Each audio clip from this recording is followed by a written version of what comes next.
तो कैसे हो बच्चों? आज हम बात करने जा रहे हैं हेरिडिटी के नेक्स्ट पार्ट के बारे में, जो क्या है डाई हाइब्रिड क्रॉस। इससे पहले हमने मोनो हाइब्रिड क्रॉस के बारे में स्टडी कर लिया था, जेनेटिक टर्म्स के बारे में स्टडी कर लिया था। हमने हेरिडिटी क्या होता है, वेरिएशन क्या होती है, वेरिएशन की इंपॉर्टेंस क्या होती है, इन चीजों के बारे में स्टडी कर चुके हैं। अब हम बात करने जा रहे हैं मेंडल के दूसरे एक्सपेरिमेंट पर, जो उन्होंने सेकंड एक्सपेरिमेंट किया था, जो कि पी प्लांट पर ही था। लेकिन तब उन्होंने इस टाइम पे उन्होंने दो ट्रेट्स के बारे में बात की थी। मोनो हाइब्रिड में वो एक ही ट्रेट के बारे में बात करते हैं, प्लांट की हाइट के बारे में। उसके कैरेक्टरिस्टिक्स थे, उसकी या तो टॉलनेस थी या ड्वार्फ था। इसमें जो बात करते हैं, इसमें दो ट्रेट के बारे में बात करते हैं, जिसको अपने क्या कहते हैं, डाई हाइब्रिड क्रॉस कहते हैं। इसमें दो जो ऑब्जर्वेबल कैरेक्टर्स हैं, वो उन्होंने दो कौन कौन से लिए थे, उसके बारे में बात कर लेते हैं। एक तो उन्होंने सीड की शेप को इन्होंने कंसीडर किया था, सीड शेप, और एक किया था सीड का साइज, या फिर अपने कह दो सीड का कलर, सॉरी साइज नहीं, सीड का कलर। सीड शेप क्या थी, या तो वो क्या थी, राउंड थी, या फिर क्या थी, रिंकल्ड। और दूसरा उन्हें सीड का कलर, या तो वो ग्रीन था या फिर क्या था, येलो। अब उसमें जो डोमिनेंट ट्रेट थे, उनको मैं क्या कर रहा हूं, सर्कल करता हूं। डोमिनेंट ट्रेट को क्या करता हूं, सर्कल करता हूं। यहां पर जो इन दोनों में से राउंडनेस क्या थी, डोमिनेंट थी। उसमें जो कलर था वो येलो क्या था, डोमिनेंट था। इसके बीच में क्या किया, क्रॉस किया। जब क्या होता है, क्रॉस दो कैरेक्टर्स को स्टडी करते हुए क्रॉस किया जाता है, तो उसको डाई हाइब्रिड क्रॉस कहते हैं, जिसको अपनों ने यहाँ पर मेंडल का दूसरा प्रयोग, इसको एक्सपेरिमेंट को अपने समझने जा रहे हैं। तो इसमें अगर अपने बात करें, इसको चलो बाद में पढ़ेंगे, पहले मैं आपको इसको एक्सप्लेन कर देता हूं। चलो यहाँ पर क्यों अपने एक अलग से पेज ले लेते हैं इसके लिए, यहाँ पर नया पेज बना लेते हैं। देखो, उन्होंने दो करेक्टर की बात की। एक तो सीड का क्या थी, सीड शेप, यानी कि या तो वो क्या था, राउंड, या वो क्या था, रिंकल्ड। अब इसमें राउंड को उन्होंने आर आर से डिनोट किया और रिंकल्ड को स्मॉल आर से डिनोट किया। और दूसरा क्या था, सीड कलर। सीड कलर क्या थे, या एक तो था ग्रीन, वो क्या, उसको उन्होंने स्मॉल वाई से, और दूसरा कलर क्या था, येलो, जिसको उन्होंने कैपिटल वाई से डिनोट किया। ठीक है। अब जब उन्होंने इससे डिनोट किया, तो उनके पास में जो सीड थे, जिस प्लांट्स के उन्होंने सीड्स को जर्मिनेट करवा के, जर्मिनेशन के बाद में क्या किया, उसको सीड को उगा के उनका सेल्फ पॉलिनेशन करवाया, वो उनके पास में थे राउंड ग्रीन, उसका क्रॉस करवाया रिंकल्ड येलो के साथ में। तो हमारे पास में ट्रेट क्या आ जाते हैं, capital Y small, capital are small y, इसमें आ जाते हैं स्मॉल आर कैपिटल वाई। जब इन दोनों का क्रॉस करवाया गया, तब इनका क्रॉस जो करवाया गया था, वो था क्रॉस पॉलिनेशन। यानी कि इसके अलग अलग एक मतलब कंडीशंस में क्या किया गया, इनका क्रॉस पॉलिनेशन किया करवाया गया, अपनी सूटेबल कंडीशन में, अपनी मर्जी के अनुसार।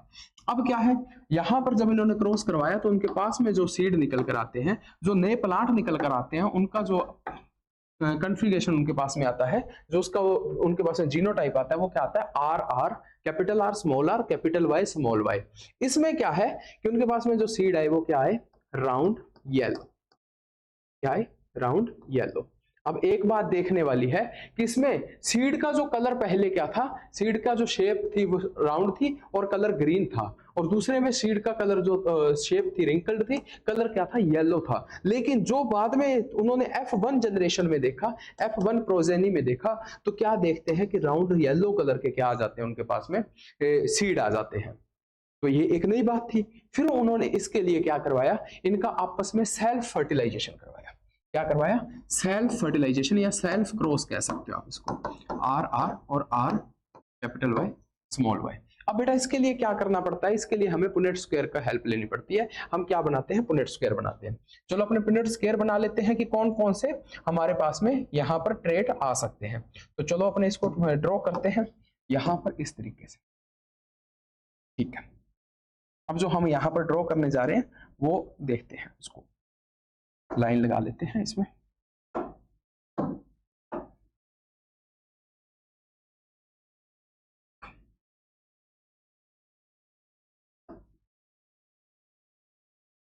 वैसे तो ये बना हुआ है आगे शीट पे, लेकिन मैं चाहता हूं कि आप बनाना सीखो इसको, इसमें प्रॉब्लम ना आए आपको बनाने में कहीं भी, ठीक है। तो अब देखो, अब इनके पास में जो क्रॉस इन्होंने करवाया, तो इनके पास में जो ट्रेट बन सकते हैं, मुझे ये बताओ कि आर, यहां पे नहीं, इधर वाली साइड पे करते हैं। अगर आर वाई की बात करें, या तो इसके साथ में ये आ सकता है आर वाई, या इसके साथ में ये आ सकता है आर कैपिटल स्मॉल वाई, या फिर इसके साथ में ये आ सकता है स्मॉल आर कैपिटल वाई, इसको अपने वाई को सीधे लिखते हैं कैपिटल वाई, या फिर आर के साथ में ये आ सकता है स्मॉल आर स्मॉल वाई। यानी कि ट्रेट उसमें से हम जब भी देखो, एक पता क्या होता है, आपने मियोसिस पढ़ा होगा, 9th में क्या पढ़ा होगा, मियोसिस, यानी कि उसमें क्रोमोसोम क्या हो जाते हैं, मियोसिस के अकॉर्डिंग हाफ हो जाते हैं।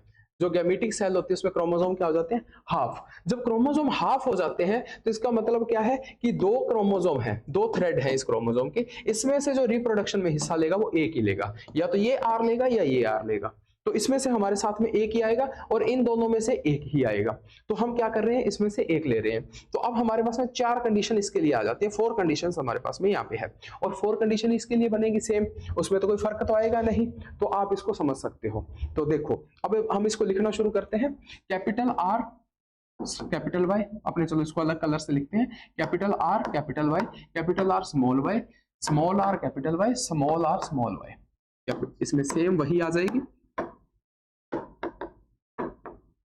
अब जब ये क्रॉस करेंगे आपस में तो हमारे पास में क्या देखने को मिलेगा, capital r capital r capital y, ये क्रॉस करेंगे तो capital r capital Y small y, ये क्रॉस करेंगे तो capital are small are capital y. अब आपको समझ में आ गई है ये चीज की कैसे बनानी है। तो मैं ये चाहूंगा कि अगर आप वीडियो को यही पॉज कर लो, बाकी का सारा बना लो खुद से। जब खुद से बन जाए तो वीडियो को स्टार्ट कर लेना, मैं बनाऊंगा तो उससे मैच कर लेना। समझ में आ गई बात कि कैसे बनाना है।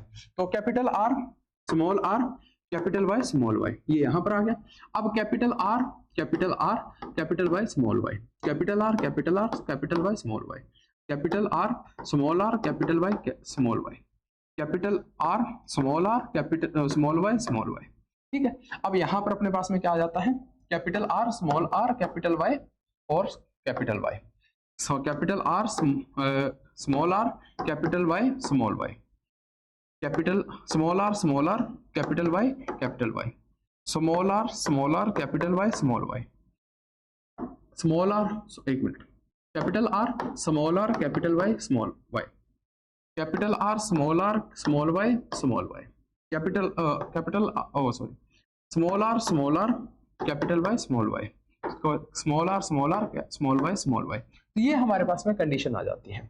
अब आपको एक चीज पता होगी कि जो डोमिनेंट ट्रेट होता है, जो मैंने स्टार्टिंग में ही आपको बताया था कि जो डोमिनेंट ट्रेट होता है उसकी एक अलील ही काफी है उस ट्रेट को शो करने के लिए। अगर कैपिटल आर किसी में आ गया तो इसका मतलब क्या है, उसकी जो सीड की शेप है वो क्या हो जाएगी, राउंड। और अगर किसी में कैपिटल वाई आ गया है तो इसका मतलब सीड का कलर क्या हो जाएगा, येलो। लेकिन अगर सीड की शेप रिंकल्ड चाहिए, क्या चाहिए, रिंकल्ड, तो हमें जो दोनों जो ट्रेट हैं, दोनों जो आर हैं वो स्मॉल आर होने चाहिए। और वहीं पर अगर हमें सीड का कलर ग्रीन चाहिए, कौन सा चाहिए, ग्रीन, तो हमारे पास में जो दोनों वाई हैं वो स्मॉल वाई, यानी कि दोनों अलील किसकी चाहिए, रिसेसिव की चाहिए। तो ये चीज है। अब अपने क्या करते हैं, इसमें कंडीशंस जो है हमारे पास में वो लिख लेते हैं। क्या लिख लेते हैं कि या तो क्या हो सकता है, हमारे पास में आ सकता है राउंड येलो, या आ सकता है हमारे पास में राउंड ग्रीन, या आ सकता है हमारे पास में रिंकल्ड येलो, या हमारे पास में क्या आ सकता है, रिंकल्ड ग्रीन। अब चेक कर लेते हैं, अगर इसमें क्या आता है हमारे पास में, अगर हमारे पास में कैपिटल आर आ गया एक और एक आ गया कैपिटल वाई, इसका मतलब उसका क्या हो जाएगा, राउंड और येलो हो जाएगा। अब देखो पहला जो हमारे पास में फर्स्ट, इसमें कैपिटल आर भी और कैपिटल वाई भी है तो राउंड में आ गया। अपने कलर इसमें चेंज कर लेते हैं ताकि हमें क्या है, अलग से ये दिखते रहें। ठीक है, तो हमारे पास में ये आ गया। दूसरा हमारे पास में राउंड ग्रीन, क्या है, राउंड, इसी को चेक करते पहले, इसमें भी आ जाएगा दो कैपिटल आर कैपिटल वाई, इसमें भी आ जाएगा, कैपिटल आर कैपिटल वाई, इसमें भी आ जाएगा, कैपिटल आर कैपिटल वाई, इसमें भी आ जाएगा, कैपिटल आर कैपिटल वाई, इसमें भी आ जाएगा, कैपिटल आर कैपिटल वाई, इसमें भी आ जाएगा। लेकिन capital r capital small y इसमें नहीं आएगा। इसमें कलर क्या आ जाएगा, ग्रीन आ जाएगा, लेकिन हमें तो क्या चाहिए, येलो। अब इसमें बात करें तो इसमें भी आ जाएगा capital r capital y, capital r capital Y, small r नहीं आएगा, स्मॉल आर नहीं आएगा क्योंकि इसका क्या हो जाएगा, रिंकल्ड हो जाएगा, क्या हो जाएगा, wrinkled. Capital are small capital y, capital r capital y नहीं, इसमें तीनों में नहीं आएगा। तो हमारे पास कितनी कंडीशन आ गई, 4 3 7 और 3, एक मिनट कहीं ना कहीं गड़बड़ हो गई, कैपिटल आर कैपिटल वाई कहीं ना कहीं इसमें गड़बड़ हुई है। 4 3 7 और 3 10 नहीं होंगी, ये 9 होने चाहिए, कहीं ना कहीं तो गड़बड़ हुई है, देख लेते हैं कहाँ हुई है। कैपिटल आर स्मॉल वाई, ठीक है, कैपिटल आर स्मॉल, हाँ यहाँ गड़बड़ हुई है, ये स्मॉल वाई आएगा, दोनों स्मॉल वाई है तो इसमें ये गड़बड़ हुई है। तो आप इसको क्या लिखोगे, ये वाला इसमें काउंट मत करना, ये वाला काउंट इसमें capital r capital small y इसको काउंट मत करना, ठीक है। बाकी सारे काउंट कर लो तो इसमें कितने आ जाते हैं, 9 आ जाते हैं। अब अगर आता है राउंड ग्रीन, क्या आता है, राउंड ग्रीन, इसका कलर भी अपने क्या ले लेते हैं, ब्लू ले लेते हैं। राउंड ग्रीन आता है तो इसका मतलब हमारे पास में एक तो आना चाहिए कैपिटल आर और बाकी के दोनों आने चाहिए स्मॉल वाई, क्या आने चाहिए, स्मॉल वाई। अब देखो एक तो ये आ गया, एक तो ये वाला जिसमें गड़बड़ हुई थी, एक ये आ गया कैपिटल आर स्मॉल वाई दोनों, और किसी में है एक ये आ गया कैपिटल आर स्मॉल वाई, और कोई दिख रहा है, और तो नहीं है, तो ये कितने हो गए, 3, ये कितने हो गए, 3। अब एक कलर और चेंज कर लेते हैं, इसको अपने बना लेते हैं ब्लू, ठीक है, मतलब लाइट ब्लू। अब हमारे पास में क्या आना चाहिए, रिंकल्ड येलो, क्या आना चाहिए, रिंकल्ड येलो, यानी कि हमारे पास में दोनों तो स्मॉल आर होने चाहिए और एक कैपिटल वाई होना जरूरी है, तो हमारे पास में क्या आ जाएगा, रिंकल्ड येलो। तो एक तो यहाँ पर आ गया, एक यहाँ पर आ गया और एक आ गया यहाँ पर, तो इसका मतलब ये कितने हो गए, 3। अब एक आ जाता है रिंकल्ड ग्रीन, क्या आ जाता है, रिंकल्ड ग्रीन, यानी कि दोनों ही क्या होने चाहिए, चारों ही रिसेसिव एलील होनी चाहिए, यानी क्या आ गया, 1। यानी हमारा जो फिनोटाइप है यहाँ पर क्या आ गया, 3:1 आ गया। ये हमारा क्या है, अब डाई हाइब्रिड क्रॉस का फिनोटाइप है, यानी कि 9 हमें ये राउंड येलो मिलेंगे, 3 राउंड ग्रीन मिलेंगे, 3 हमारे पास में 3 रेशियो में रिंकल्ड येलो, और 1 क्या मिलेगा, रिंकल्ड ग्रीन मिलेगा। ये हमारा क्या है, डाई हाइब्रिड क्रॉस के लिए फिनोटाइप है, क्या है, फिनोटाइप। अब आप सोच सकते हो सर इसका जीनोटाइप क्या होगा, वैसे जीनोटाइप हमारे लिखा नहीं जाता इसमें, लेकिन लिखना भी हो तो 1:2:2:1 4:1:2:1 आता है, ये आता है, ठीक है, ये 1:2:2:4:2 ये क्या लिखा है, 1:1:2, ये आ जाता है। ये मैंने गड़बड़ कर दिया शायद, एक मिनट दोबारा लिख देता हूँ, ये आता है, ठीक है।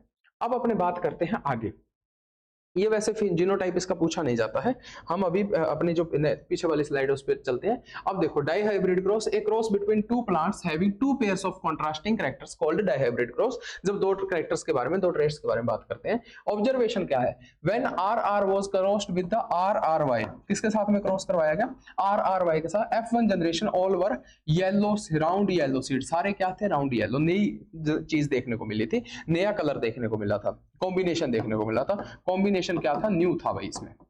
Self pollination of F1 plants gave parental phenotype and mixture of recombination round yellow and wrinkled green seeds plant in ratio 9:3:3:1 इसमें थे। तो ये चीज आ गई। अब जो क्रॉस है वो क्रॉस हमें इस स्लाइड पे देखने को मिलता है, जो हम क्रॉस देखते हैं, एक मिनट यहाँ पे दे रखा है क्रॉस, है ना, ये रहा, ये क्रॉस है। उससे जो उनके मेंडल ने जो स्टडी किया था उसके पास में टोटल जो सीड आए थे वो कितने आए थे, 556 सीड आए थे, जिसमें से राउंड येलो 315 थे, ये रिंकल्ड 108 थे, रिंकल्ड येलो 101 थे, रिंकल्ड ग्रीन 32 थे। अगर इसका रेशो निकालते हैं तो 9:3:3:1 आता है, एग्जैक्ट नहीं आता, थोड़ा बहुत पॉइंट्स में आता है, लेकिन इसको रेशो को यही माना जाता है। समझ में आ गई बात। तो ये क्रॉस है, एक बात ध्यान रखना, पहली जनरेशन में क्रॉस पॉलिनेशन था, दूसरी में क्या था, सेल्फ था, अपने आप उनके बीच में क्या करवाया गया था, पॉलिनेशन करवाया गया था, ये चीज थी। अब अपने आगे बात कर लेते हैं, आगे क्या है, कंक्लूजन क्या थी, इसमें पता चला कि राउंड और जो येलो सीड्स हैं वो डोमिनेंट कैरेक्टर्स हैं। Occurrence of new phenotype combination shows that gene for round and yellow seeds are inherited independently of each. आपने ये देखा कि यहाँ पर जो नया कलर देखने को मिला, हमें क्या देखने को मिला, नया कलर, यानी कि राउंड और येलो। देखो बेटा, यहाँ पर राउंड किसके साथ में जुड़ा हुआ है, ग्रीन के साथ में, और रिंकल किसके साथ में जुड़ा हुआ है, येलो, लेकिन यहाँ पर क्या आ गया, राउंड येलो, यानी कि ये जो जीन है ये इस पर डिपेंड नहीं कर रही, यानी कि इसके ये दोनों इंडिपेंडेंट है, आजाद हैं, ये अलग जा सकती है, ये अलग जा सकती है। उसी तरीके से इसकी जीन अलग जा सकती है, इसकी जीन अलग जा सकती है। इसी को बाद में इन्होंने से लॉ कहा, क्या लॉ कहा? Law of independent assortment. Mendel ने इसको लॉ का नाम दिया independent assortment. The law of independent assortment states that the inheritance of one pair of character is independent of the inheritance of another pair of character during the gamete formation. Gamete formation के दौरान वो अलग अलग हो सकते हैं। ये किसने कहा? मेंडल ने कहा। एग्जाम्पल जो है वही है round yellow, wrinkled, green, yellow और ग्रीन। ये अलग अलग गैमीट क्या करते हैं? फॉर्म करते हैं, जिसकी वजह से दो नए कैरेक्टर हमें देखने को मिलते हैं। कौन कौन से देखने को मिलते हैं? एक तो हमें राउंड येलो देखने को मिलता है और एक हमें क्या है? रिंकल्ड ग्रीन देखने को मिलता है। तो हमें दो कॉम्बिनेशन नए देखने को मिलते हैं, ये चीज है। दूसरा लॉ, इससे लॉ ऑफ सेग्रीगेशन भी निकल कर आता है। वो ये कहते हैं कि जो अलील्स हैं वो पार्टिसिपेट करने से पहले अब डिफरेंशिएट हो जाती हैं, अलग अलग हो जाती हैं। The law of segregation states that to alleles of character separate from each other during gamete formation. जब गैमीट्स बनते हैं, ये तो हमने मियोसिस के दौरान पढ़ लिया था। क्या पढ़ लिया था? मियोसिस में, कि जो मियोसिस में हम ये स्टडी कर चुके हैं कि जो गैमीट्स हैं, जो प्लांट्स में दोनों क्रोमोसोम है वो अलग अलग हो जाते हैं, सेपरेट हो जाते हैं, हाफ नंबर ऑफ क्रोमोसोम रह जाते हैं। इसी को प्योरिटी ऑफ गैमीट्स के नाम से भी जाना जाता है, इस लॉ को। तो ये बात है। अब चलो अपने आगे चलते हैं, क्वेश्चन देख लेते हैं कुछ इस पे, जो मतलब मेन जो बातें इसमें ध्यान रखने वाली है। एक तो फिनोटाइप ध्यान में रखने वाला है, एक हमें पुनेट स्क्वायर बनाना आना चाहिए। ये जो पुनेट स्क्वायर है ये हमें आना चाहिए कैसे बनता है, और दूसरा हमें पता होना चाहिए कि नया कॉम्बिनेशन जो है वो कौन से लॉ को जस्टिफाई करता है, लॉ ऑफ इंडिपेंडेंट असॉर्टमेंट। इस चीज के बारे में हमें क्या होना चाहिए? नॉलेज होना चाहिए। चलो अब अपने बात करते हैं क्वेश्चन के बारे में। मेंडल ऑब्टेन्ड F2 जनरेशन, ये सारे PYQs है, प्रीवियस ईयर क्वेश्चंस है, बस मैंने ईयर नहीं लिख रखा, बाकी सारे PYQs है, ट्रस्ट मी, है ना। और तो क्या है, Mendel obtained F2 generation by self-pollinating F1 generation plants, cross-pollinating F2 generation, cross-pollinating both the parents। नहीं बेटा, सेल्फ पॉलिनेशन हुआ था, तो हमारे आंसर क्या हो जाए? ए। पहली जनरेशन में क्या होता है? Cross pollination. जो पहला क्रॉस करवाते हैं, दूसरा जो क्रॉस करवाते हैं वो सेल्फ होता है। ठीक है, दोनों में ये सेम कंडीशन है। In an experiment to study independent inheritance of two separate traits, shape and color of seeds, the ratio of different combination in F2 progeny would be। तो F2 progeny में क्या होगा? जब दो traits को अपने बात कर रहे हैं, तो अभी हमने देखा कि उसका क्या होगा रेशो? 9:3:3:1। तो हमारा आंसर क्या आ जाएगा? ये आ जाएगा। ठीक है, तो ये आपको पहले से ही मालूम है। अब अपने बात करते हैं in F2 generation of dihybrid cross the phenotype of wrinkled green. Wrinkled green मतलब small are small Y small, small are small are small Y small Y. रिंकल्ड ग्रीन का क्या होगा? तो हमारे पास एक ही आया था। क्या आया था? एक ही आउट ऑफ 16। तो 1 आउट ऑफ 16, दो ऑप्शन सेम लगा रखे हैं, दोनों ही सही है। इसमें एक में मतलब बाय मिस्टेक हुआ है, ये दोनों ही सही है, 1/16 ही आएगा। तो देख लेना भाई, रिंकल्ड ग्रीन, रिंकल्ड ग्रीन, हाँ सही है। ठीक है, in a dihybrid cross the phenotype 9/3/3/1 represents, किसको रिप्रेजेंट करता है? ये इंडिपेंडेंट असॉर्टमेंट को रिप्रेजेंट करता है कि कोई भी कॉम्बिनेशन नया बन सकता है। दो कॉम्बिनेशन नए बने हैं ना, उनको रिप्रेजेंट करता है। दो कॉम्बिनेशन कौन कौन से नए बने हैं? जो पहले से कॉम्बिनेशन थे वो कौन कौन से थे? राउंड ग्रीन, एक तो ये था, रिंकल्ड येलो, एक ये था। लेकिन जो नए कॉम्बिनेशन बने वो क्या थे? राउंड येलो, जो कि हमारे पास में 9 आया था, और रिंकल्ड ग्रीन, जो कि हमारे पास में 1 आया था। तो ये दो हमारे पास में क्या आए थे? नए कॉम्बिनेशन आए थे, जो कि बताता है कि इंडिपेंडेंट असॉर्टमेंट को बताता है कि ये अलील, ये जीन इस जीन पे डिपेंड नहीं करता, ये वाला जीन इस जीन पे डिपेंड नहीं करता, इंडिपेंडेंट है दोनों। ये चीज बताते हैं। If P plant with round and green seeds are crossed with pea plants having wrinkled and yellow seeds, the seeds developed by the plant of F1 generation will be, F1 generation तो वो 100% round और yellow होंगे। 100% क्या होंगे? Round और yellow. ये चीज है। हाँ, तो पानी खत्म हो गया, मुंह सूख रहा है। A tall pea plant with round seeds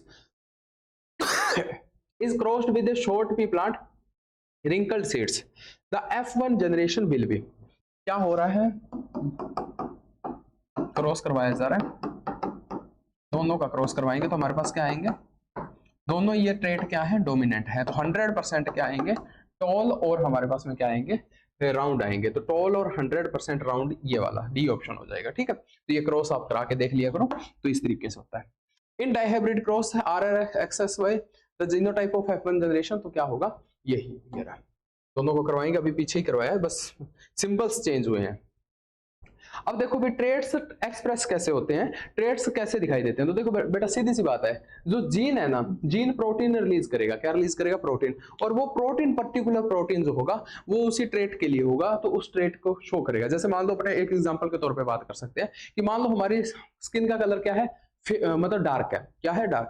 तो हमारा जो जीन है, जीन क्या कहता है कि ज्यादा मेलानिन सिक्रीट करो, मेलानिन वाला प्रोटीन क्या करो, ज्यादा सिक्रीट करो। ज्यादा सिक्रीट करेगा तो हमारे कलर कैसा हो जाएगा, डार्क, और हमारा ट्रेट शो हो जाएगा। अगर हमारी स्किन का कलर फेयर है तो हमारा जीन क्या कह रहा है कि मेलानिन कम सिक्रीट करो, मेलानिन कम सिक्रीट होगा तो हमारा जो ट्रेट है, हमारा जो गोरापन है, रंग का गोरा है, वो क्या हो जाएगा, शो हो जाएगा। ये सिंपल सा मेथड होता है, इसी मेथड से क्या ये यूज होता है। Genes are segments of DNA, DNA के क्या होते हैं, segment that contain information of a particular protein, एक प्रोटीन की पर्टिकुलर की क्या करते हैं, इंफॉर्मेशन कैरी करते हैं। The gene direct cell to produce a specific protein, cell को कहता है कि ये वाला प्रोटीन बना, अभी बताया एग्जांपल से। The protein performs a particular function in body और this function leads to the expression of trait, उस ट्रेट के फंक्शन को क्या करता है, लीड करता है। Example, a gene controls the production of protein involved in plant height, जैसे प्लांट की हाइट जो बढ़ानी है, उस प्रोटीन को बनाने में एक क्या है, जीन, मतलब अपने क्या कह सकते हैं, जीन जो है वो अपने इन्वॉल्व है, क्या है, इन्वॉल्व है। The protein affects growth, protein क्या करता है, इफेक्ट करता है ग्रोथ को। अगर प्लांट, तो इससे क्या बन जाएगा, टॉल। अगर वो ज्यादा सिक्रीट करेगा तो टॉल हो जाएगा, कम करेगा तो वो ड्वार्फ हो जाएगा। ये बताएगा कौन कि कितना सिक्रीट करना है, जीन। कौन बताएगा, जीन। समझ में आई बात, वेरी गुड, बहुत अच्छे बच्चे। इतना बड़ा question. Explain how the protein control the characteristics in an organism with the help of an example of short height and trait in pea plant. Name the information source of making protein in cell. तो ये तो gene होता है, DNA कह सकते हैं इसको, DNA का एक सेगमेंट होता है जीन। तो ये तो हमने अभी स्टडी किया है, आप बाकी देखना चाहते हो तो इसको एक बार के लिए पूरा रीड कर लेना। अभी मैंने जो बताया उसी वही इसका आंसर है। अब बात आती है सेक्स डिटर्मिनेशन की। किसकी बात आती है, सेक्स डिटर्मिनेशन की, कि हम कैसे डिसाइड करते हैं कि मेल होगा या फीमेल होगा। तो देखो भाई, इसमें दो फैक्टर काम होते हैं। Sex determination is the process by which the sex of the offspring is determined at the time of fertilization. Fertilization के टाइम पे कैसे पता चलता है कि मेल होगा या फीमेल होगा। तो बेटा देखो, दो तरीके होते हैं, एक इन्वायरमेंटल फैक्टर होता है, एक जेनेटिक फैक्टर होता है। एक तो कौन सा फैक्टर होता है, इन्वायरमेंटल, और एक होता है जेनेटिक फैक्टर। बेटा देखो, इन्वायरमेंटल कैसे डिसाइड करते हैं, इन्वायरमेंट कैसे डिसाइड करता है कि मेल होगा या फीमेल। ये होता है क्रोकोडाइल में और फ्रॉग्स में, इनके एग्स में होता है। कैसे, देखो क्या होता है कि जो एग ले करते हैं हॉट में, और मतलब गर्मियों में और सर्दियों में, जब गर्मियों में इस एग्स को ले किया जाता है तो उस टाइम पर एक पर्टिकुलर टाइप का मेल या फीमेल कौन सा होगा, उसका जीन क्या हो जाता है, डेड हो जाता है। उसका जो क्रोमोसोम है वो क्या हो जाता है, डेड हो जाता है। जैसे मान लो कि एक्स क्रोमोसोम है, जस्ट इमेजिन करना है, लेट करना है। अगर गर्मी ज्यादा हुई तो ये क्रोमोसोम एक्स वाई मान लो, चलो एक्स वाई। अगर एक्स अकेला प्रेजेंट है तो क्या होगा, फीमेल, तो क्या होगा, फीमेल। और अगर वाई प्रेजेंट है अकेला तो क्या, एक्स और वाई प्रेजेंट है तो क्या होगा, मेल। और अगर ज्यादा गर्मी हुई, ज्यादा क्या हुई, गर्मी, तो वाई क्या हो जाएगा, खत्म हो जाएगा, वाई क्या हो जाएगा, खत्म। तो सिर्फ क्या रह जाएगा, एक्स, तो क्या हो जाएगी, फीमेल। सर गर्मियों में तो क्या हो जाएगी, फीमेल। अगर सर्दियां हुई और वहां पर क्या हुआ, ये मेल, मतलब गर्मी, वाई बचा रहा तो क्या बन जाएगा, मेल। यानी कि सर्दियों में क्या होगा, मेल, और गर्मियों में क्या होगा, फीमेल। तो ये डिपेंड करता है किस पे, इन्वायरमेंटल फैक्टर पे। समझ में आ गई बात। तो ये किसमें, इसको कहा जाता है टेम्परेचर डिपेंडेंट सेक्स डिटर्मिनेशन। इसको क्या कहते हैं, टेम्परेचर डिपेंडेंट सेक्स डिटर्मिनेशन। तो ये है टीएसटी, इसको बोला जाता है टेम्परेचर डिपेंडेंट सेक्स डिटर्मिनेशन, इसको कहा जाता है। तो ये टेम्परेचर पर डिपेंड करता है कि मेल होगा या फीमेल होगा। तो इसीलिए इन्वायरमेंटल फैक्टर्स को डिसाइड करते हैं। दो एग्जांपल है इसके, एक तो टर्टल है और एक क्रोकोडाइल है। ये सुंदर सा क्रोकोडाइल है और ये क्या है, ये देख लो। और ये जो है ये क्या है, टर्टल है, यहाँ टोटोइज है, जो भी आप इसको कहते हो।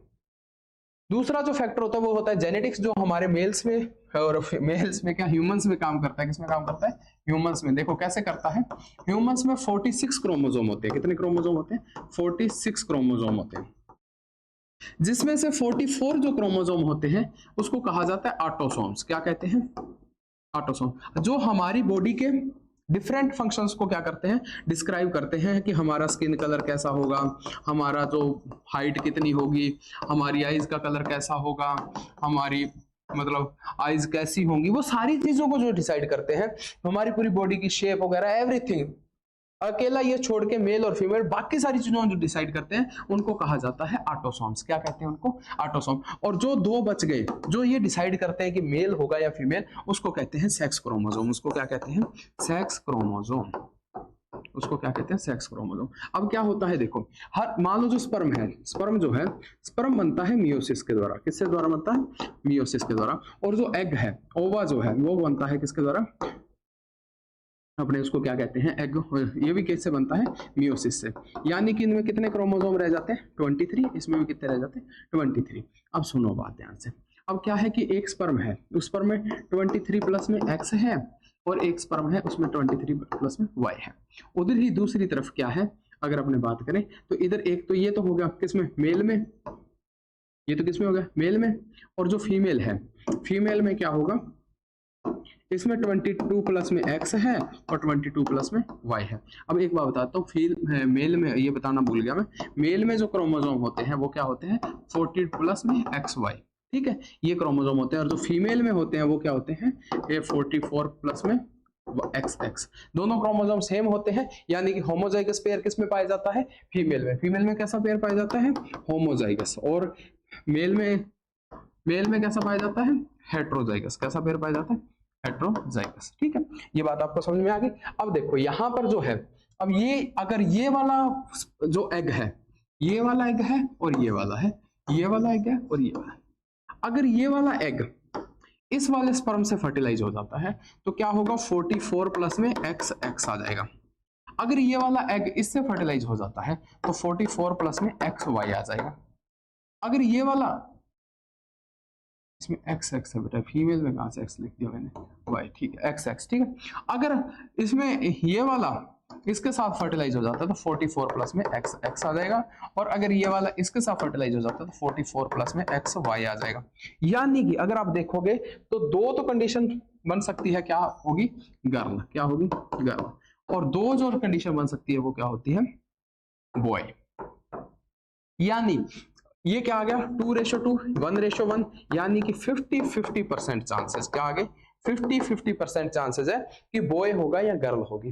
तो अब एक और बात ध्यान में रखना, मुझे ये बताओ कि अगर फीमेल में दोनों क्रोमोसोम सेम है लेकिन मेल में क्या है? अलग अलग, यानी कि जो मेल होगा, बॉय होगा या गर्ल होगी, इसके लिए रिस्पॉन्सिबल कौन है? फादर। कौन है? फादर। इस बात का ध्यान रखना। पहले के टाइम पे ये माना जाता था, थोड़ा पुरुष प्रधान समाज होने की वजह से हमारे इंडिया में ये चलता है, वो मानते हैं कि इसके लिए लड़की रिस्पॉन्सिबल है, लेकिन ऐसा नहीं। आज के टाइम पे एजुकेशन काफी बढ़ गई है, लोगों को पता चल गया है कि जो मेल है वो रिस्पॉन्सिबल होता है, फीमेल होगी या मेल होगा, बॉय होगा या गर्ल होगा, इसको रिस्पॉन्सिबल कौन होता है? फादर होता है। लेकिन कंट्रोल कुछ नहीं होता, ये नेचर सिलेक्शन होता है। कोई भी फीमेल जो स्पर्म है, चाहे वो वाई जीन का हो चाहे वो एक्स का हो, वो जाके फर्टिलाइज किसको करता है? एग को करता है। ये अपने आप होता है और इसको बाद में क्या किया जा सकता है? पता वो हो सकता है या गर्ल हो सकती है, ये अनकंट्रोल्ड कंडीशन होती है। लेकिन इसको लिए रिस्पॉन्सिबल क्या होता है? फादर होता है। This shows the half of the children boys and the half of the girl and the all are inherit x chromosome from mother regardless whether they are boys और गर्ल्स। ठीक है, thus the sex children be determined by the what they inherit for the father। किससे inherit करते हैं? Father से। Mother से उनका कोई लेना देना, तो मदर से क्या होता है? एक सेम टाइप का क्रोमोसोम आता है, बॉय में भी और गर्ल में भी। लेकिन डिसाइड कौन करता है? फादर डिसाइड करता है कि बॉय होगा या गर्ल होगी। अब देखो क्वेश्चन क्या आ रहा है, consider the following statements. Sex of a child is determined by what is inherit from mother. तो पहली बात तो क्या है? स्टेटमेंट क्या है? गलत है, मदर से डिसाइड नहीं होता। Sex of a child is determined by what is inherited from father. सही बात है। Probability of male child is more than female child. नहीं भाई, सेम प्रोबेबिलिटी होती है। Sex is determined at fertilization. हाँ, फर्टिलाइजेशन पे डिसाइड हो जाता है, जो एग फर्टिलाइज करेगा वही। फर्स्ट और फोर्थ बात क्या है? सही है। और ये 50-50% होता है, दोनों इक्वल होते हैं। तो फर्स्ट और फोर्थ देख लो किसमें है, वही सही हो जाएगा। फर्स्ट और फोर्थ किसी में नहीं है, चलो ये बना लेते हैं, इसमें है फर्स्ट और फोर्थ, ये मान लो, इसमें बी सही मान लो, इसमें फर्स्ट कर लो। ठीक है, ये कहीं ना कहीं टाइपिंग मिस्टेक हो जाती है। Giving two examples justify the statement that sex of the offspring in all animals is not always genetically determined। हमेशा genetically determined नहीं होता। दो एग्जांपल देने हैं। तो इन ए फ्यू रेप्टाइल्स, रेप्टाइल्स क्या होते हैं बेटा? जो धरती पर रेंग के चलते हैं। The temperature of which fertilized egg are kept determine whether the animal developing from egg will be male और फीमेल इन स्नेल्स। एक तो स्नेल में होता है, कैन चेंज सेक्स, और एक अपने ने टोटोइज और एक अपने किसका पढ़ा था, क्रोकोडाइल। ये दो एग्जांपल है, एक ही लिख रखा है इसमें, ठीक है। अब a cross between two pea plants produce 50% tall और 50%। हाँ बेटा एक बात बताता हूं, जब भी कभी ये बात आ जाए कि हमें 50-50% कंडीशन पे बात करनी है, तो हम उस टाइम पर हम एक पेयर तो लेंगे होमोजाइगस, एक पेयर तो क्या लेंगे होमोजाइगस, और एक पेयर क्या लेंगे हेटेरोजाइगस। समझ में? एक पेयर क्या लेंगे होमोजाइगस और एक क्या लेंगे हेटेरोजाइगस। अब देख लो इसमें कौन सा होमोजाइगस और कौन सा हेटेरोजाइगस है, ये रहा। तो हमारा ऑप्शन क्या हो जाता है सही, बी। कौन सा ऑप्शन सही हो जाता है, बी, ठीक है। How many chromosomes are present in human beings, कितने होते हैं 46। कितने क्रोमोसोम होते हैं 46। Out of these how many are sex chromosome, कितने होते हैं 2। कितने होते हैं 2। Explain in sexually reproduction organisms the number of chromosomes in the progeny is maintained. कैसे मेंटेन होते हैं ये सारी चीजें हमें बतानी है। तो बेटा ये क्या होता है कि जब जर्म सेल्स बनती है ना, तो उस टाइम पर क्या होता है हमारे मतलब बॉडी में मियोसिस पाया जाता है। क्या पाया जाता है, मियोसिस। तो उसकी वजह से क्या है, नंबर ऑफ क्रोमोसोम हाफ हो जाते हैं। क्या हो जाते हैं, हाफ हो जाते हैं। जिसकी वजह से जब नंबर ऑफ क्रोमोसोम हाफ हो जाते हैं मियोसिस के दौरान, तो अब जब मेल में क्रोमोसोम भी 23 रह गए हैं और फीमेल में भी नंबर ऑफ क्रोमोसोम क्या रह गए 23, तो आने वाला जो ऑफस्प्रिंग होगा उसमें नंबर ऑफ क्रोमोसोम क्या होंगे 46 होंगे। तो इसको क्या कहते हैं, इससे नंबर ऑफ क्रोमोसोम मेंटेन हो जाते हैं। बाकी आप इसको रीड कर लेना। असर्शन रीजन देख लो, human female has a perfect pair of sex chromosome. सही बात है, दोनों क्या होते हैं होमोजाइगस होते हैं, ठीक है। Sex chromosome contributed by the human male is the in the zygote decide the sex of child. सही बात है, लेकिन इसको एक्सप्लेन नहीं कर रही है, तो हमारा ऑप्शन हो जाएगा बी। यानी कि मतलब बात सही है कि जो जाइगोट मेल होगा या फीमेल होगा ये डिसाइड कौन कर रहा है, ये डिसाइड फादर कर रहा है। तो ये दोनों बात हमारी क्या है, सही है। लेकिन हम ये नहीं बता पा रहे कि कौन सी बात इसमें मतलब इसको एक्सप्लेन कर रही है, इसको एक्सप्लेन ये नहीं कर रही। तो ये था हमारा चैप्टर, यानी हमने यहाँ तक पढ़ा है और ये बहुत ही अच्छी बात लिखी है। हेरिडिटी में decide what you inherit but your hard work decide what you become. आपकी हेरिडिटी ये डिसाइड करेगी कि आप के अंदर इनहेरिट क्या हुआ है, लेकिन आपका हार्ड वर्क ये डिसाइड करेगा कि आप क्या बनोगे। आपका हार्ड वर्क, आप कितना पढ़ते हो, कितना ढंग से उसको एनालाइज करते हो, कितने पीवाईक्यूज करते हो, ये डिसाइड करेगा कि आपके 10th में मार्क्स क्या आएंगे। लेकिन आपके इनहेरिट में आपकी हाइट कैसी होगी, इसका कलर कैसा होगा, सोचोगे कैसे, वो सारी चीजें आपकी इनहेरिटेंस डिसाइड करेगी। लेकिन आप अपनी लाइफ में कैसा करोगे, क्या बनोगे, ये डिसाइड करेगा आपका कौन, हार्ड वर्क। आप कितना हार्ड वर्क करते हो, गुरनील बराड़ जी ने लिखा। थैंक यू सो मच पूरा लेक्चर देखने के लिए, और जुड़े रहिए साइंस विद गुरनील के साथ में। अपने दोस्तों के साथ में वीडियो जरूर शेयर कर दिया करो, और कोई भी अगर 1% भी आपको हेल्प होती है इन वीडियो से, एक लाइक और एक कमेंट जरूर छोड़ दिया करो, ताकि क्या है मुझे मोटिवेशन मिलता रहे ये वीडियोस बनाने के लिए। Thank you so much.